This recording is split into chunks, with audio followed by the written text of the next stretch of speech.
السلام علیکم ورحمۃ اللہ وبرکاتہ، نحمدہ ونصلی علی رسولہ الکریم، اما بعد فاعوذ باللہ من الشیطان الرجیم، بسم اللہ الرحمن الرحیم، رب اشرح لی صدری ویسر لی امری واحلل عقدۃ من لسانی یفقہوا قولی۔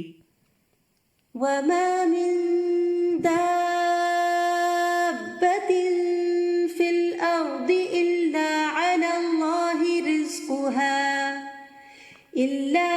الله رزقها ويعلم مستقرها ومستودعها كل في كتاب مبين۔ وما من دابة في الأرض إلا على الله رزقها ويعلم مستقرها ومستودعها كل في كتاب مبين۔ اور زمین میں چلنے والا کوئی جاندار ایسا نہیں مگر اللہ ہی کے اوپر اس کا رزق ہے، اور وہ اس کے ٹھہرنے کی جگہ اور اس کے سونپے جانے کی جگہ کو جانتا ہے۔ سب کچھ ایک واضح کتاب میں درج ہے۔ تو ہر جاندار کا رزق اللہ کے ذمہ ہے۔ آج ہم اس موضوع پر گفتگو کریں گے۔ رزق ہر جاندار کی ضرورت ہے، کوئی ذی روح اس کے حصول کی جد و جہد سے خالی نہیں ہو سکتا، مگر ہمارا دین اس کو ضرورت کے درجے میں رکھتا ہے، نہ کہ مقصد کے درجے میں۔ یعنی رزق کمانا، رزق کھانا ضروریات زندگی میں سے تو ہے، لیکن زندگی کا مقصد نہیں ہے۔ یعنی ہم جینے کے لیے کھا رہے ہیں، کھانے کے لیے نہیں جی رہے۔ مومن کے پاس جو دولت آتی ہے وہ اسے اپنی ضروریات پر خرچ کرنے کے بعد دوسرے ضرورت مندوں پر بھی خرچ کرتا ہے، اپنی آخرت کی فکر کرتا ہے، نہ کہ اس دولت سے صرف اپنا معیار زندگی بلند کرتا چلا جائے۔ مومن جائز طریقے سے رزق حاصل کرتا ہے اور جائز جگہوں پر خرچ کرتا ہے۔ مومن اللہ کا رزق کھا کر اللہ ہی کو یاد کرتا ہے، اس کا شکر ادا کرتا ہے۔ لیکن یہ یاد رہے کہ دنیاوی رزق انسان کی مادی ضروریات کو پورا کرتا ہے، مگر اس کی روحانی ضروریات کے لیے جو رزق اللہ نے دے رکھا ہے اس کے لیے اللہ ہی کی طرف رجوع کرنا ہوتا ہے۔ لہذا بندہ مومن اپنا سارا وقت صرف مال کمانے میں ہی نہیں لگا دیتا، بلکہ اللہ کی عبادت کے لیے بھی وقت نکالتا ہے، اس عبادت کے طریقوں کو سیکھنے کے لیے، علم حاصل کرنے کے لیے بھی وقت نکالتا ہے، اور یوں وہ رزق کے معاملے میں قناعت اختیار کرتا ہے، اور یہی ذریعہ ہے اطمینان پانے کا، کیونکہ اسے یقین ہوتا ہے کہ ہر جاندار کا رزق اللہ کے ذمہ ہے۔ وما من دابۃ، اور نہیں کوئی بھی جاندار۔ دابہ دبیب سے ہے، ہر اس جاندار کو کہتے ہیں جو سطح زمین پر چلتا اور رینگتا ہے۔ تو روئے زمین پہ چلنے والا ہر جاندار یعنی ذی روح، خواہ انسان ہو یا حیوان ہو، خشکی کا جانور ہو یا پانی کا جانور ہو، اس کی خوراک اور اس کا رزق اللہ تعالیٰ کے ذمہ ہے۔ اس پلانٹ پر جتنے بھی جان رکھنے والے ہیں ان سب کو وہی کھلاتا پلاتا ہے، ان کی ساری ضروریات وہی پوری کرتا ہے۔ یعنی اس نے اپنی تمام مخلوقات کے رزق کی ذمہ داری لے رکھی ہے۔ بولنے والی مخلوق، بے زبان مخلوق، یاد رکھنے والی، غافل، سوال کرنے والی، خاموش رہنے والی، اطاعت گزار، فرما بردار اور نافرمان اور اس کا انکار کرنے والے، وہ سب کو ہی رزق دیتا ہے۔ زمین پہ بکھری ہوئی جتنی بھی مخلوق ہے، زمین میں بسیرا کرنے والی جتنی بھی مخلوق ہے، آسمان کے کناروں پہ محو پرواز جو بھی مخلوق ہے، سمندر کی گہرائیوں میں تیرنے والی جو بھی مخلوق ہے، ان سب کی تعداد کو بھی وہی جانتا ہے، ان کی اقسام اور ضروریات کو جانتا ہے، اور انہیں ہر لمحے رزق پہنچا رہا ہے۔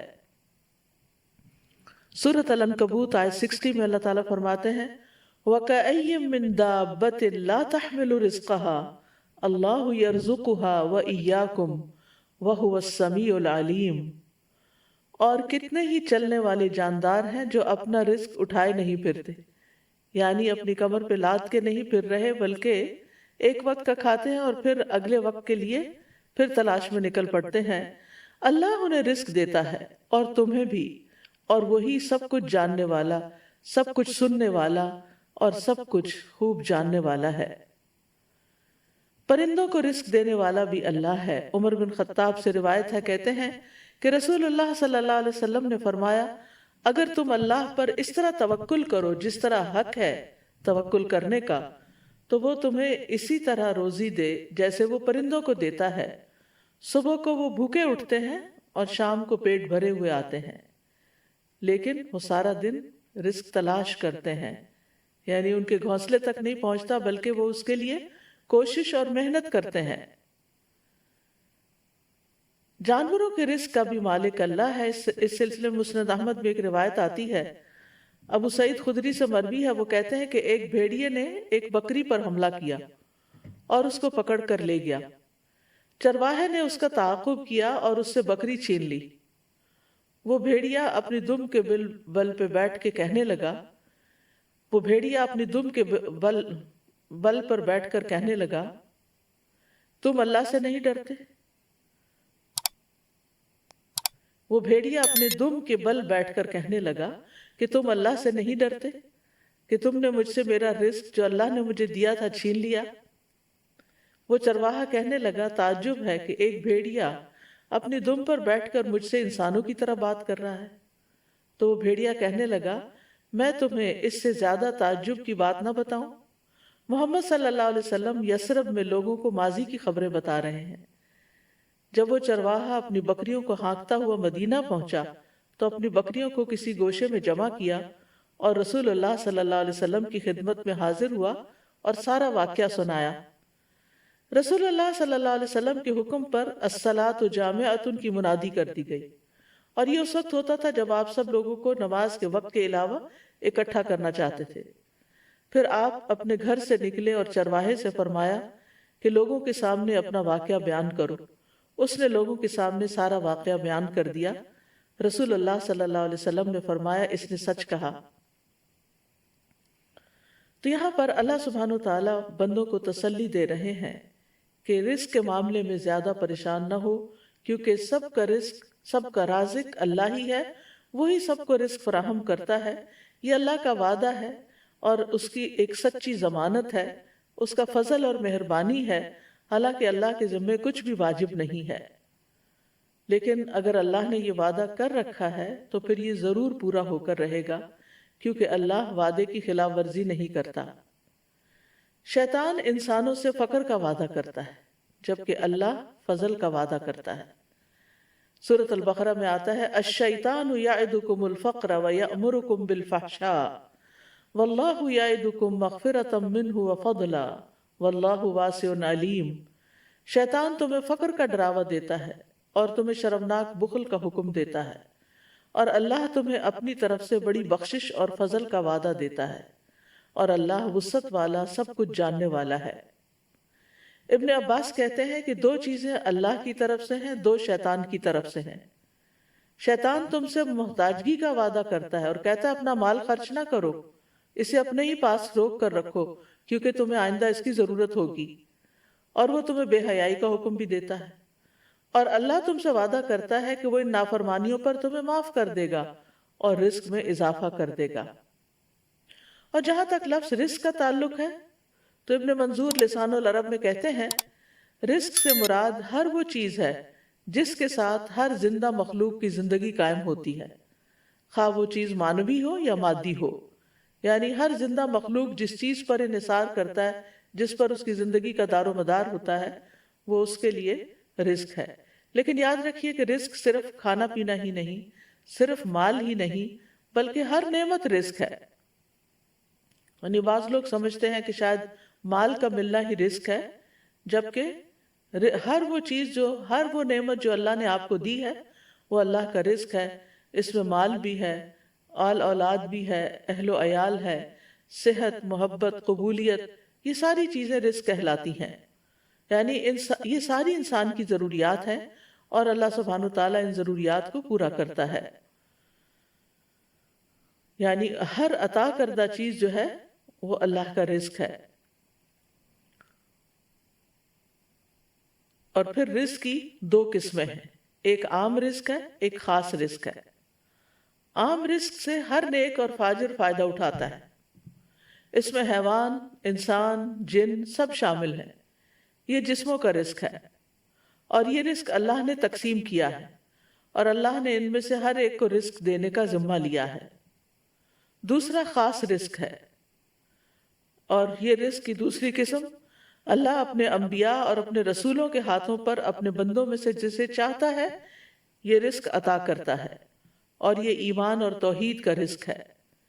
یہ تو اللہ تعالیٰ اس کو عطا کرتا ہے جو اس کا حقدار ہو اور جو اللہ کا شکر گزار ہو. لیکن بہرحال اللہ بہت فضل والا، بہت زیادہ احسان کرنے والا ہے، اور رزق اس کو دیتا ہے جو اس کے اسباب کو اختیار کرتا ہے. اور سب سے عظیم اور بہترین رزق جنت ہے، جو سب سے بہتر، سب سے مکمل، سب سے افضل، سب سے عزت والا رزق اور سب سے بلند اور سب سے زیادہ قائم رہنے والا وہ رزق جو اللہ اپنے بندوں کو دے گا، وہ جو کبھی نہ ختم ہوگا، اور یہ مومنوں کے ساتھ خاص ہے. وَمَن يُؤْمِن بِاللَّهِ وَيَعْمَلْ صَالِحًا يُدْخِلْهُ جَنَّاتٍ تَجْرِي مِن تَحْتِهَا الْأَنْهَارُ خالدین فیہا ابدا قد احسن اللہ لہ رزقا. اور جو اللہ پر ایمان لائے اور نیک عمل کرے وہ اسے ایسے باغوں میں داخل کرے گا جن کے نیچے سے نہریں بہتی ہیں، ان میں ہمیشہ رہنے والے ہیں، ہمیشہ ہمیشہ. بلا شبہ اللہ نے اس کے لیے اچھا رزق بنایا ہے.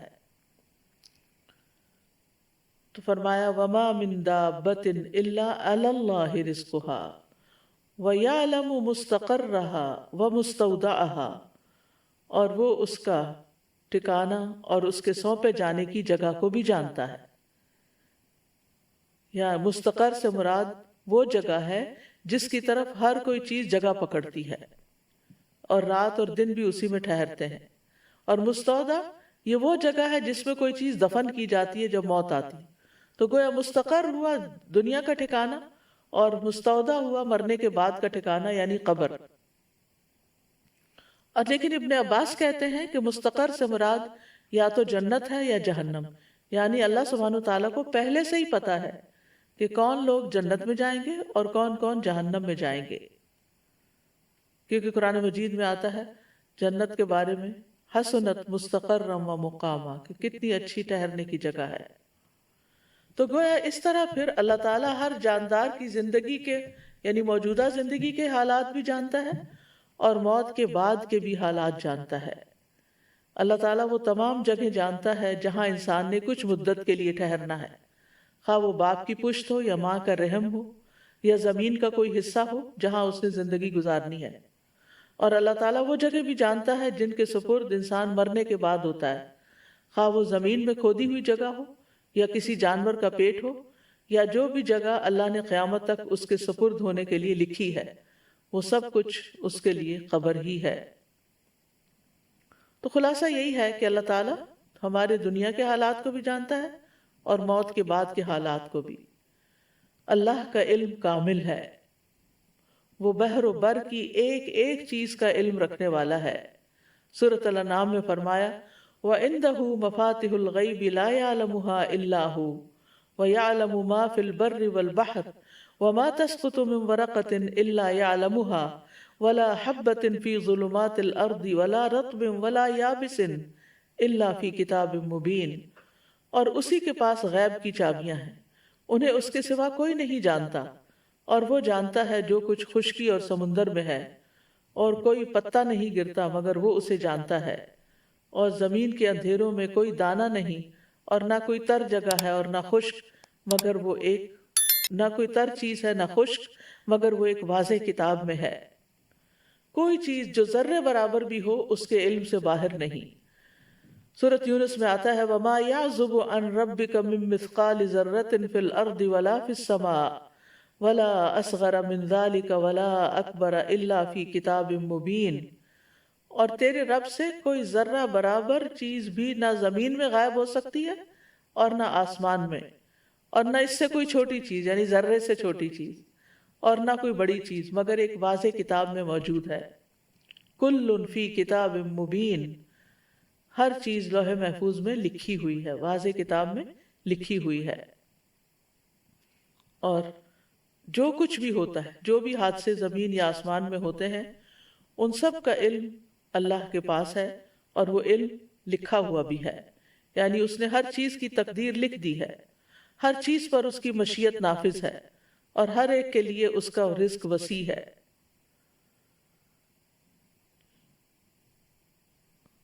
پھر اسی طرح آسمان اور زمین کی ہر خبر لکھی جا چکی ہے۔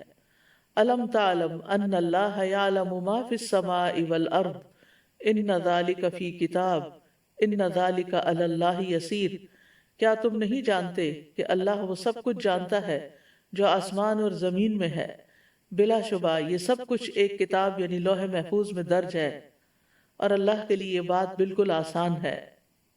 آسمان و زمین کی تخلیق سے 50,000 سال پہلے اللہ نے ایک کتاب میں سب کچھ لکھ دیا۔ تو اس آیت سے یہ پتہ چلتا ہے کہ اللہ ہی دراصل رازق ہے، رزق کا مکمل اختیار اللہ کے پاس ہے۔ سورۃ فاطر میں آتا ہے، یا ایھا الناس اذکروا نعمت اللہ علیکم هل من خالق غیر اللہ یرزقکم من السماء والارض لا الہ الا هو فانا تؤفکون۔ لوگو اپنے آپ پر اللہ کے احسان کو یاد رکھو، کیا اللہ کے سوا کوئی اور خالق ہے جو تمہیں آسمانوں اور زمین سے رزق دے؟ یاد رکھو اس کے سوا کوئی الہ نہیں، پھر تم کہاں سے دھوکہ کھا جاتے ہو۔ تو الہ ہی میں یہ بات بھی شامل ہے کہ وہ ڈیٹی ہے، سب کا رازق ہے، سب کو سب مخلوقات کو پال رہا ہے، اور اگر رازق وہ ہے تو پھر عبادت بھی اسی کی ہونی چاہیے۔ وہ رزق کو بڑھاتا بھی ہے اور گھٹاتا بھی ہے، یہ بھی یاد رکھیے، یعنی انسان کا رزق ہمیشہ ایک جیسا نہیں رہتا۔ اگر آج کسی کے پاس کم ہے تو کل زیادہ بھی ہو سکتا ہے، اور اگر آج کسی کے پاس زیادہ ہے تو کل کم بھی ہو سکتا ہے۔ اللہ یبسط الرزق لمن یشاء ویقدر وفرحوا بالحیاۃ الدنیا وما الحیاۃ الدنیا فی الآخرۃ الا متاع۔ اللہ رزق فراخ کرتا ہے جس کے لیے وہ چاہتا ہے اور تنگ کر دیتا ہے، اور وہ دنیا کی زندگی پر خوش ہو گئے، حالانکہ دنیا کی زندگی آخرت کے مقابلے میں تھوڑے سامان کے سوا کچھ بھی نہیں ہے۔ پھر اسی طرح سورۃ الروم میں اللہ تعالیٰ فرماتے ہیں، اولم یروا ان اللہ یبسط الرزق لمن یشاء ویقدر ان فی ذلک لآیات لقوم یؤمنون۔ اور کیا انہوں نے نہیں دیکھا کہ اللہ رزق فراخ کر دیتا ہے جس کے لیے وہ چاہتا ہے اور تنگ کر دیتا ہے، بے شک اس میں ان لوگوں کے لیے یقیناً بہت سی نشانیاں ہیں جو ایمان رکھتے ہیں۔ آسمان و زمین کی کنجیاں اسی کے پاس ہیں، اکثر لوگ اس کے اس اختیار سے لا علم ہیں۔ سورۃ سبا میں فرمایا، قل ان ربی یبسط الرزق لمن یشاء ویقدر ولیکن اکثر الناس لا یعلمون۔ کہہ دیجئے بے شک میرا رب رزق فراخ کرتا ہے جس کے لیے چاہتا ہے اور تنگ کر دیتا ہے، لیکن اکثر لوگ علم نہیں رکھتے، وہ صرف حالات کو، اسباب کو اور ظاہری چیزوں کو دیکھتے رہتے ہیں کہ اس وجہ سے اس ریزن سے اور اس ریزن سے یہ کم ہو گیا ہے، لیکن یہ سب کچھ اللہ کے حساب میں پہلے سے ہی ہے۔ جب ایک بچہ پیدا ہوتا ہے تو پیدا ہونے سے پہلے جب وہ ماں کے پیٹ میں ہوتا ہے تو فرشتہ آتا ہے اور اس کا رزق لکھتا ہے کہ یہ اللہ کی طرف سے تقدیر لے کر آتا ہے کہ کس کو کتنا رزق ملے گا، اور یہ سب اللہ کا اندازہ ہے کہ کس کو کیا ملنا چاہیے۔ اللہ کے سوا کوئی اور انسان کے رزق کا مالک نہیں۔ اللہ رزق دیتا ہے، لیتا نہیں ہے۔ سورۃ طٰہٰ میں اللہ تعالیٰ فرماتے ہیں، وَأْمُرْ أَهْلَكَ بِالصَّلَاةِ وَاصْطَبِرْ عَلَيْهَا لَا نَسْأَلُكَ رِزْقًا نَحْنُ نَرْزُقُكَ وَالْعَاقِبَةُ لِلتَّقْوَىٰ۔ اور اپنے گھر والوں کو نماز کا حکم دو اور اس پر خوب پابند رہو۔ ہم تم سے کسی رزق کا مطالبہ نہیں کرتے، ہم ہی آپ کو رزق دیتے ہیں اور اچھا انجام تقویٰ کا ہے۔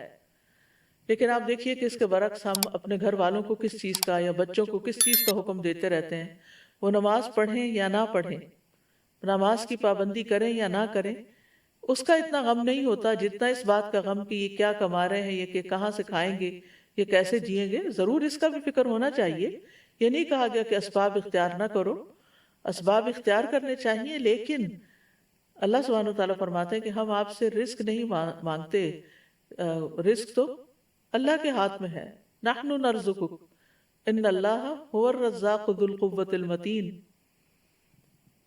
اور اگر وہ اپنا رزق روک لے تو کوئی دے نہیں سکتا۔ امن ھذا الذی یرزقکم ان امسک رزقہ بل لجوا فی عتو ونفور، یا وہ کون ہے جو تمہیں رزق دے اگر وہ اپنا رزق روک لے، بلکہ وہ سرکشی اور بدکنے پر اڑے ہوئے ہیں۔ تو جب انسان کو یہ یقین ہو جاتا ہے کہ رازق اللہ ہے تو پھر انسان رزق کی تنگی میں اسی کی طرف رجوع کرتا ہے، ورنہ وہ انسانوں کو یہ سمجھتا ہے کہ یہ میرے رازق ہیں تو پھر وہ ان کی چاکری پہ لگ جاتا ہے اور ان کی خوشامد پہ لگ جاتا ہے کہ شاید یہی جاب دیں گے تو جاب ہوگی، یا یہ تعاون کریں گے تو ہی رزق ملے گا، جبکہ رزق جو ہے وہ اللہ کے ذمہ ہے۔ اللہ تعالیٰ فرماتے قل ارأیتم ان اصبح ماؤکم غورا فمن یأتیکم بماء معین، کہہ دو کیا تم نے دیکھا اگر تمہارا پانی گہرا چلا جائے تو کون ہے جو تمہیں بہتا ہوا پانی لا کر دے، یعنی رزق کے جتنے بھی سورسز ہیں وہ اللہ کے ہاتھ میں ہیں اور وہ بندوں کی ضرورت کے مطابق ان کو نکالتا رہتا ہے، اور پھر جس کو جیسا چاہتا ہے جتنا چاہتا ہے رزق دیتا ہے، یعنی جس کو چاہتا ہے وافر دیتا ہے، جس پہ چاہتا ہے تنگ کر دیتا ہے۔ سورۃ زاریات میں آتا ہے ان اللہ هو الرزاق ذو القوۃ المتین، بے شک اللہ ہی بے حد رزق دینے والا، طاقت والا، نہایت مضبوط ہے۔ اور اس معاملے میں یعنی رزق کے معاملے میں کوئی بھی اللہ کو عاجز کرنے والا نہیں، یعنی اگر اللہ تعالیٰ دینا چاہے کسی کو تو کوئی روک نہیں سکتا، اور اگر وہ روک دے تو کوئی دے نہیں سکتا۔ قرآن مجید میں آتا ہے ان ھذا لرزقنا ما لہ من نفاد، بلا شبہ یقیناً یہ ہمارا رزق ہے جس کے لیے کسی صورت ختم ہونا نہیں ہے۔ دنیا میں بھی جب تک مخلوقات زندہ ہے رزق آتا رہے گا، اور جنت میں جانے کے بعد تو جنت کا رزق کبھی ختم ہوگا ہی نہیں۔ پھر یہ رزق کے معاملے میں یہ بھی یاد رہے کہ اللہ سبحانہ وتعالیٰ اپنے نافرمانوں کو بھی رزق دیتا ہے، یعنی اگرچہ تقوی سے اور توکل سے یعنی کہ رزق کی کنجیاں ہیں کئی ایک، لیکن جو نافرمانی کرتے ہیں دنیا کی اس محدود زندگی میں، چونکہ وہ اللہ کی مخلوق ہے، اللہ نے ان کو پیدا کیا ہے، تو اللہ تعالیٰ ان کو رزق بھی عطا کرتا ہے، ان کی نافرمانیوں کے باوجود بھی انہیں رزق دیتا ہے۔ شیطان بھی اللہ ہی سے رزق مانگتا ہے، حالانکہ وہ اللہ کا دشمن ہے، لیکن رسول اللہ صلی اللہ علیہ وسلم نے فرمایا کہ ابلیس نے کہا اے میرے رب تو نے اپنی ساری مخلوق کا رزق واضح کر دیا ہے، تو میرا رزق کہاں ہے؟ اللہ نے فرمایا ہر وہ چیز جس پر میرا نام نہ لیا جائے اس رزق میں تم شامل ہو۔ پھر اسی طرح آسمان والوں کو بھی وہی رزق دیتا ہے اور زمین والوں کو بھی وہی رزق دیتا ہے۔ حاتم الاسم سے پوچھا گیا من این تاکلو، کہاں سے تم کھاتے ہو؟ یعنی تم کوئی کام کاروبار تو نہیں کرتے، کھاتے کہاں سے ہو؟ قال من عند اللہ، کہنے لگا اللہ کے پاس سے۔ ان کو کہا گیا کہ اللہ تعالیٰ آسمان سے تمہارے لیے دینار و درہم نازل فرمائیں گے؟ انہوں نے کہا کیا اللہ صرف آسمان ہی میں ہے؟ یہ زمین بھی اسی کی ہے اور یہ آسمان بھی اسی کا ہے، اگر وہ میرا رزق آسمان سے نہ دے گا تو زمین سے چلا کر میرے پاس لے آئے گا۔ ہم کہتے ہیں نا تمہارا آسمان سے اترے گا، تو بات یہ ہے کہ وہ زمین سے بھی لے آئے گا۔ پھر انہوں نے یہ شعر پڑھے وَكَيْفَ أَخَافُ الْفَقْرَ وَاللَّهُ رَازِقِي، میں فقر سے کیوں ڈروں جبکہ اللہ میرا رازق ہے۔ وَرَازِقُ هَذَا الْخَلْقِ فِي الْعُسْرِ وَالْيُسْرِ، تنگی اور آسانی میں اس مخلوق کا رازق وہی ہے۔ تَكَفَّلَ بِالْأَرْزَاقِ لِلْخَلْقِ كُلِّهِمْ، اس نے ساری مخلوقات کے رزق کا ذمہ لے رکھا ہے۔ وَمَا مِن دَابَّةٍ إِلَّا عَلَى اللَّهِ رِزْقُهَا وَلِلضَّبِّ فِي الْبَيْدَاءِ وَالْحُوتِ فِي الْبَحْرِ، گوہ کو صحرا میں رزق دیتا ہے اور مچھلی کو سمندر میں رزق دیتا ہے. اور پھر ہم دیکھیں کہ ہر مخلوق کی رزق کی ضرورت مختلف ہے. انسانوں میں سے بھی مختلف علاقوں کے رہنے والے لوگ مختلف طرح کی چیزیں کھاتے ہیں. اسی طرح پانی میں رہنے والے جانوروں کا رزق اور طرح ہے، خشکی والوں کا اور طرح، پرندوں کا اور طرح ہے، جنگلی جانوروں کا اور طرح ہے. پھر لوگوں کے ہاں پسند ناپسند بھی ہے، پھر ان کی ٹیسٹ کا بھی فرق ہے، کوئی مرچیں کھاتا ہے کوئی نہیں کھاتا. تو اسی کے مطابق اللہ سبحانہ وتعالیٰ نے اتنی ورائٹی پیدا کر دی ہے. اور یہ اتنی ورائٹی پیدا کرنے کا یہ مطلب نہیں کہ ہم ہر چیز ہی کھائیں، یہ ہر چیز ہمارے لیے بنی ہے. ہر ایک کی ضرورت کے مطابق اللہ تعالیٰ نے تقسیم کر رکھا ہے. کچھ لوگ کچھ چیزوں کو بالکل بھی نہیں کھا سکتے، یہ ہم کہتے ہیں الرجی ہے. ٹھیک ہے الرجی ہوتی ہے، لیکن اصل میں تو پیچھے اللہ ہی کا اذن ہوتا ہے. وہ جس کو چاہے دے اور جس سے چاہے روک دے، جس کو چاہے وہ چیز کھانے دے اور جس سے چاہے وہ نہ کھانے دے. اور پھر اللہ وہاں سے رزق دیتا ہے جہاں سے بندہ گمان بھی نہیں کر سکتا. وَيَرْزُقُهُ مِنْ حَيْثُ لَا يَحْتَسِبُ وَمَن يَتَوَكَّلْ عَلَى اللَّهِ فَهُوَ حَسْبُهُ إِنَّ اللَّهَ بَالِغُ أَمْرِهِ قَدْ جَعَلَ اللَّهُ لِكُلِّ شَيْءٍ قَدْرًا. اور اسے رزق دے گا جہاں سے وہ گمان نہیں کرتا، اور جو کوئی اللہ پر بھروسہ کرے تو وہ اسے کافی ہو جاتا ہے. بے شک اللہ اپنا کام پورا کر کے رہتا ہے. یقیناً اللہ نے ہر چیز کے لیے ایک اندازہ مقرر کیا ہے. اصل میں ہم جلد باز ہیں، ہم چاہتے ہیں کہ ہمارا کام وقت سے پہلے ہی ہو جائے. پھر مرنے کے بعد بھی اپنے بندوں کو وہی رزق دیتا ہے. خاص طور پر شہید جو ہیں ان کو مرنے کے بعد بھی رزق ملتا ہے. نبی صلی اللہ علیہ وسلم نے فرمایا جب تمہارے بھائی احد میں شہید کر دیے گئے تھے تو اللہ نے ان کی روحوں کو سبز رنگ کے پرندوں کے پیٹوں میں کر دیا جو جنت کی نہروں پہ آتے ہیں، وہاں کے پھل کھاتے ہیں، پھر سونے کی قندیلوں میں لوٹ جاتے ہیں جو عرش کے سائے میں لٹک رہی. یعنی ان کی روحوں کو اتنے اعلیٰ مقام پہ اللہ نے رکھا ہے. جب انہوں نے وہاں کے کھانے پینے اور آرام اور راحت کے مزے دیکھے تو کہا کون ہے جو ہمارا یہ پیغام ہمارے بھائیوں تک پہنچا دے کہ ہم جنت میں زندہ ہیں، ہمیں رزق دیا جاتا ہے، تاکہ وہ جہاد سے بے رغبت نہ ہو جائیں اور لڑائی میں بزدلی نہ دکھائیں. اللہ سبحانہ وتعالیٰ نے فرمایا میں تمہارا یہ پیغام ان تک پہنچا دوں گا. چنانچہ اللہ نے یہ آیت نازل کی وَلَا تَحْسَبَنَّ الَّذِينَ قُتِلُوا فِي سَبِيلِ اللَّهِ أَمْوَاتًا بَلْ أَحْيَاءٌ عِندَ رَبِّهِمْ يُرْزَقُونَ. وہ لوگ جو اللہ کی راہ میں قتل ہوئے ان کے بارے میں یہ ہرگز خیال نہ کیجئے کہ وہ مردہ ہیں، بلکہ وہ زندہ ہیں، اپنے رب کے پاس رزق دیے جاتے ہیں. اور پھر ایک اور جگہ پر بھی اللہ تعالیٰ نے ایسے لوگوں کے لیے رزقاً حسنا کی خوشخبری دی. وَالَّذِينَ هَاجَرُوا فِي سَبِيلِ اللَّهِ ثُمَّ قُتِلُوا أَوْ مَاتُوا لَيَرْزُقَنَّهُمُ اللَّهُ رِزْقًا حَسَنًا وَإِنَّ اللَّهَ لَهُوَ خَيْرُ الرَّازِقِينَ. اور جن لوگوں نے اللہ کے راستے میں وطن چھوڑا پھر قتل کر دیے گئے یا مر گئے، یقیناً اللہ انہیں ضرور رزق دے گا اچھا رزق، اور بے شک اچھا رزق رزقاً حسنا، اور بے شک اللہ یقیناً سب رزق دینے والوں میں سے بہترین ہے. رزق کے کم یا زیادہ ہونے میں اللہ کی حکمتیں ہوتی ہیں. یاد رکھیے وافر رزق کا ملنا اللہ کی رضامندی کی علامت نہیں. جب کسی کے پاس بہت آ جاتا ہے تو عموماً وہ اس خوش فہمی کا شکار ہو جاتا ہے کہ اللہ مجھ سے بہت راضی ہے. کبھی اللہ تعالیٰ گمراہ اور جاہل لوگوں کے رزق میں بہت اضافہ کر دیتا ہے، ان پر دنیا وسیع کر دیتا ہے، اور کبھی اہل ایمان پر رزق تنگ کر دیتا ہے. تو یہ نہیں سمجھا جانا چاہیے کہ جو کچھ ہمیں ملا ہے یہ زیادہ ملا ہے، یہ اللہ کی محبت یا چنے ہوئے ہونے کی دلیل ہے. اللہ دنیا اس کو بھی دیتا ہے جس سے وہ محبت کرتا ہے، اور اس کو بھی دیتا ہے جس سے وہ محبت نہیں کرتا، مگر ایمان صرف اس کو عطا کرتا ہے جس سے وہ محبت کرتا ہے.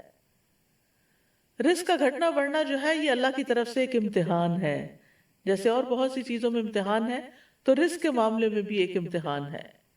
فَأَمَّا الْإِنسَانُ إِذَا مَبْتَلَاهُ رَبُّهُ فَأَكْرَمَهُ وَنَعَّمَهُ فَيَقُولُ رَبِّي أَكْرَمَنِ وَأَمَّا إِذَا مَبْتَلَاهُ فَقَدَرَ عَلَيْهِ رِزْقَهُ فَيَقُولُ رَبِّي أَهَانَنِ. بس لیکن انسان جب اس کا رب اسے آزمائے پھر اسے عزت بخشے اور اسے نعمت دے تو کہتا ہے میرے رب نے مجھے عزت بخشی. لیکن جب وہ اسے آزمائے پھر اس پر اس کا رزق تنگ کر دے تو کہتا ہے میرے رب نے مجھے ذلیل کر دیا. تو اللہ سبحانہ تعالیٰ کے اس فرمان سے بالکل واضح ہو رہا ہے کہ یہ رزق کا دیا جانا اور رزق کا لیا جانا دونوں ہی امتحان ہے۔ پھر یہ ہے کہ کبھی رزق کی کمی خیر کا باعث بھی ہوتی ہے اور کبھی وافر رزق خیر کا باعث ہوتا ہے، کیونکہ رزق کا وافر ہونا بہرحال آزمائش تو ہے، لیکن نیک انسان کے لیے اچھا مال خوش قسمتی کی علامت ہے، کیونکہ وہ اسے اچھے کاموں میں صرف کرتا ہے اور اس سے اس کے درجات اور بلند ہوتے ہیں۔ مومن ایسا نہیں ہوتا کہ وہ جب اس کو زیادہ مال ملے تو وہ صرف اپنا معیار زندگی بڑھانے کی فکر کرے، بلکہ وہ ضرورت کے بعد دوسروں کا خیال رکھتا ہے۔ بعض اوقات رزق کا وافر ہونا سرکشی کا باعث بھی بن جاتا ہے، اس لیے اللہ سبحانہ تعالیٰ ایک حد کے اندر ہی سب کو رزق دیتا ہے۔ وَلَوْ بَسَطَ اللَّهُ الرِّزْقَ لِعِبَادِهِ لَبَغَوْا فِي الْأَرْضِ وَلَكِنْ يُنَزِّلُ بِقَدَرٍ مَا يَشَاءُ إِنَّهُ بِعِبَادِهِ خَبِيرٌ بَصِيرٌ۔ اور اگر اللہ اپنے بندوں کے لیے رزق فراخ کر دیتا تو یقیناً وہ زمین میں سرکش ہو جاتے، لیکن وہ ایک اندازے کے ساتھ اتارتا ہے جتنا وہ چاہتا ہے، یقیناً وہ اپنے بندوں سے خوب باخبر، خوب دیکھنے والا ہے۔ تو فرما برداروں کے لیے وافر رزق جو ہے وہ بہترین چیز ہے۔ سلیمان علیہ السلام کو اللہ سبحانہ تعالیٰ نے ایسی حکومت عطا کی تھی کہ جو کسی کو عطا نہیں ہوئی۔ اللہ نے ان کے لیے ہواؤں کو تابع کر دیا، جہاں ان کو جانا ہوتا وہ ان کے حکم پر نرمی کے ساتھ چلتی۔ شیاطین ان کے لیے مسخر کر دیے جو سب معمار اور غوطہ زن تھے، اور کچھ دوسرے زنجیروں میں جکڑے ہوئے تھے۔ تو اللہ تعالیٰ فرماتے ہیں ھذا عطاؤنا، یہ ہماری عطا ہے۔ فمنن او امسک بغیر حساب، اب کسی پہ احسان کرو یا اپنے پاس رکھو، کوئی حساب بھی نہیں۔ پھر اسی طرح ایوب علیہ السلام جب وہ بیماری سے صحت یاب ہوئے اور غسل فرما رہے تھے کہ سونے کی ٹڈیاں آپ پر گرنے لگیں۔ ایوب علیہ السلام انہیں اپنے کپڑے میں سمیٹنے لگے، اتنے میں ان کے رب نے انہیں پکارا، اے ایوب، کیا میں نے تمہیں اس چیز سے بے نیاز نہیں کر دیا جسے تم دیکھ رہے ہو؟ یعنی تمہارے اندر تو اس چیز کی خواہش نہیں ہے؟ ایوب علیہ السلام نے جواب دیا، جی ہاں، تیری بزرگی کی قسم، لیکن تیری برکت سے میرے لیے بے نیازی کیسے ممکن ہے؟ یعنی میں یہ برکت کے طور پر ان کو اکٹھا کر رہا ہوں، مال کی لالچ میں نہیں، کیونکہ وہ تو اللہ تعالیٰ نے گواہی دی کہ اللہ نے ان کو اس سے بے نیاز کر دیا تھا۔ اتنا عرصہ جب ان کی ہر چیز تباہ ہو گئی تو انہوں نے ایک دفعہ بھی شکوہ نہیں کیا۔ تو اللہ سبحانہ تعالیٰ کبھی بندوں کو دے کے آزماتا ہے اور کبھی ان سے لے کے آزماتا ہے، اور آزمائش کے اعتبار سے سب سے زیادہ سخت انبیاء ہوتے ہیں، پھر علماء ہوتے ہیں، پھر عام نیک لوگ ہوتے ہیں۔ خود نبی صلی اللہ علیہ وسلم کا اکثر وقت فاقوں میں گزرتا تھا۔ نعمان رضی اللہ عنہ خطبہ دے رہے تھے اور کہنے لگے کہ عمر رضی اللہ عنہ نے اس دنیا کا ذکر کیا جو لوگوں نے حاصل کر لی، پھر فرمایا میں نے رسول اللہ صلی اللہ علیہ وسلم کو دیکھا کہ آپ سارا دن بھوک کی وجہ سے بے قرار رہتے تھے، آپ خراب کھجور تک نہ پاتے تھے جس سے اپنا پیٹ بھر لیں۔ عائشہ رضی اللہ تعالیٰ عنہ فرماتی ہیں کہ محمد صلی اللہ علیہ وسلم کے گھرانے اگر کبھی ایک دن میں 2 مرتبہ کھانا کھایا، گھرانے نے، آپ صلی اللہ علیہ وسلم کے گھرانے نے اگر دن میں کبھی 2 مرتبہ کھانا کھایا تو اس میں ضرور ایک وقت صرف کھجوریں ہوتی تھی، یعنی انککڈ کھانا۔ اسی طرح صحابہ کرام جو تھے ان میں سے بھی بہت سے فاقے کے ساتھ ہوتے تھے۔ اصحاب صفہ اکثر فاقے سے رہا کرتے تھے، حتیٰ کہ بھوک سے نڈھال ہو کر بے ہوش ہو کر گر جاتے تھے، تو بدوی کہتے تھے کہ یہ پاگل لوگ ہیں۔ رزق کے حوالے سے چند اور باتیں بھی یاد رکھنے کی ہیں۔ نمبر 1 یہ کہ ہر انسان کا رزق مقرر ہو چکا ہے۔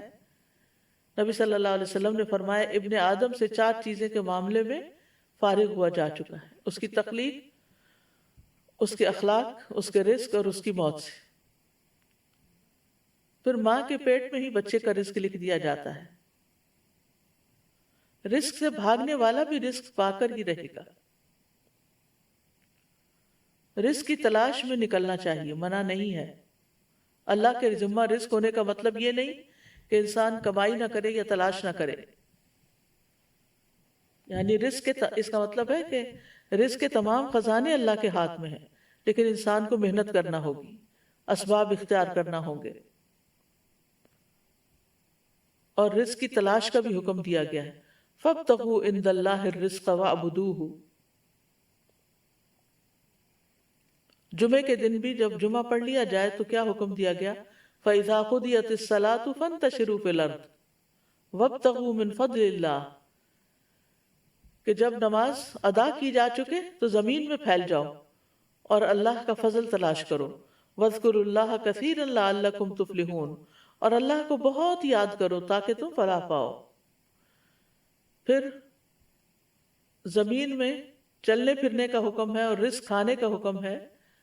فَامْشُوا فِي مَنَاكِبِهَا وَكُلُوا مِن رِّزْقِهِ وَإِلَيْهِ النُّشُورُ، کہ اس کے دیے ہوئے میں سے اس کے کندھوں پہ چلو، یعنی سفر کرو، کمائی کرو، محنت کرو، اور اس کے دیے ہوئے میں سے کھاؤ، اور اس کی طرف دوبارہ تمہیں اٹھ کے جانا ہے.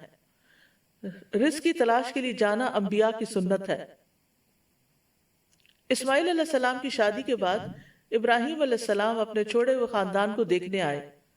اسماعیل علیہ السلام گھر پر نہیں تھے. دوبارہ آئے، دوبارہ بھی گھر پہ موجود نہیں تھے. آپ ان کی بیوی کے ہاں گئے، ان سے اسماعیل علیہ السلام کے بارے میں پوچھا. انہوں نے بتایا کہ ہمارے لیے روزی تلاش کرنے گئے ہیں. پھر اسی طرح صحابہ کی صفت قرآن میں بتائے گی. وَآخَرُونَ يَضْرِبُونَ فِي الْأَرْضِ يَبْتَغُونَ مِنْ فَضْلِ اللَّهِ، اور کچھ دوسرے زمین میں سفر کریں گے، اللہ کا فضل تلاش کریں گے. پھر اسی طرح رزق کی تلاش میں اعتدال سے کام لینا چاہیے، یعنی سارا وقت اس میں نہیں لگانا چاہیے، کیونکہ ہر ایک کو وہ ملے گا جو اس کے لیے لکھ دیا گیا ہے.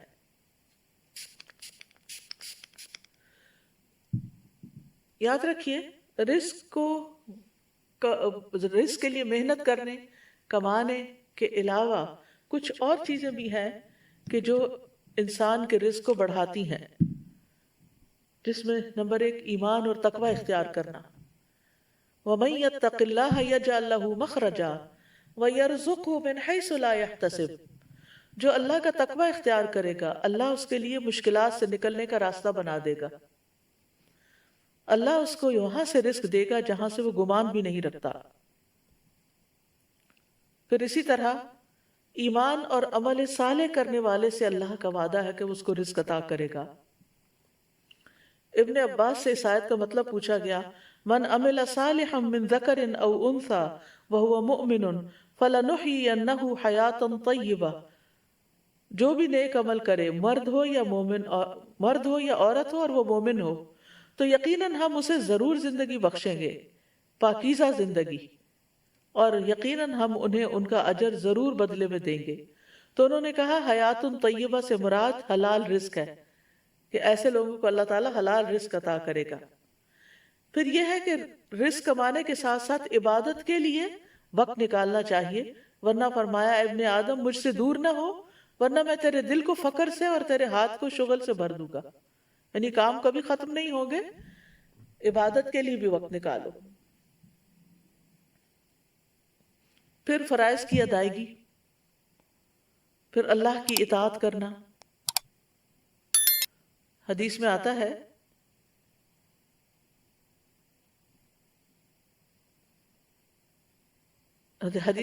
ہے رزق کی تلاش میں میانہ روی اختیار کرو. کہیں ایسا نہ ہو کہ رزق کا مؤخر ہونا تمہیں اس بات پر اکسا دے کہ تم اللہ کی نافرمانیاں کر کے اس کی تلاش میں پڑ جاؤ. یاد رکھو جو کچھ اللہ کے پاس ہے وہ اس کی اطاعت کر کے ہی حاصل کیا جا سکتا ہے. یعنی صرف دنیا کی طرف ہی توجہ نہ ہو، بلکہ اللہ کی اطاعت کو بھی نہ بھولو. اور اس یاد رکھیں شروع میں ہم نے کہا تھا نا کہ رزق سے مراد صرف کھانا پینا ہی نہیں ہے بلکہ باقی چیزیں بھی ہیں. پھر اسی طرح نیکی کے کام کرنا، شکر گزار بننا نعمتوں کو بڑھا دیتا ہے. لَإِن شَكَرْتُمْ لَأَزِيدَنَّكُمْ